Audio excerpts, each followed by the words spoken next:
Okay, so we have a watch. So first of all, let's find out that like it's set right at 1 p.m. on March 15th. And on March 21st, it is 9 a.m. So let's look at the hour difference in this first.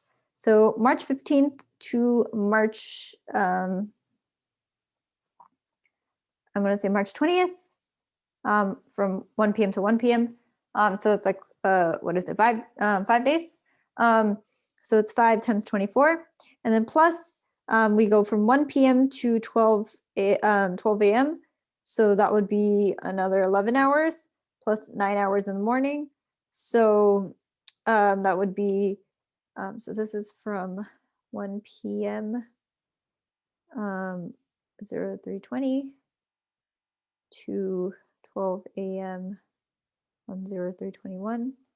And then this is from 12 a.m. on 0321 to 9 a.m.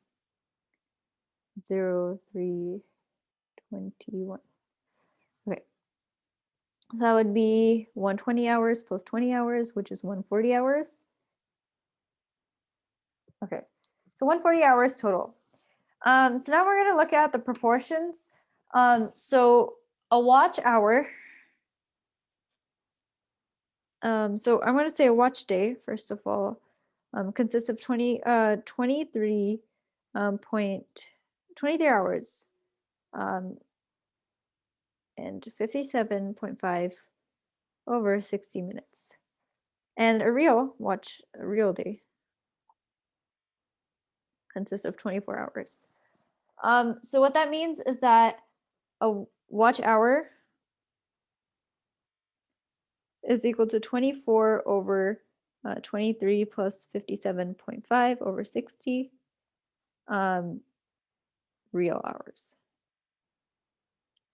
And if you calculate that, by common denominator and things, you get 576 over, what is it, 575 for this. And so real hours. And so what that means is each time, each hour goes by, we have 576 over 575 minus 1 times 140. So each time we have this much getting lost. So that times 140 gives us 28 over 115 hours. Now, if we convert that into minutes, we get that this is 14 and 14/23 hours. And that's our answer. So it's a bit complicated. It is an AHSME, which means like a really long ago AMC 10-12, but it's also question 40, which is the last question. It's a bit more complicated, and it requires a good amount of thinking. So I would actually go over this question again on your own because it's a pretty good question. So in summary, we learned about speed, time, distance, average speed, relative speed, and we understood how to separate the speeds and add different things up. And additionally, the more harder part is that we learn how work rate and time concepts work, and that time doesn't add and rates of people add together.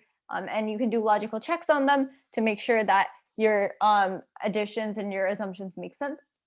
And lastly, we learned about clocks and calendar problems, which was really interesting, and you could see how things jump. It's a really important part to be able to do it without brute force.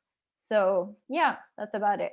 So thank you. And if you have any questions, feel free to email me at ananya.rmc@gmail.com.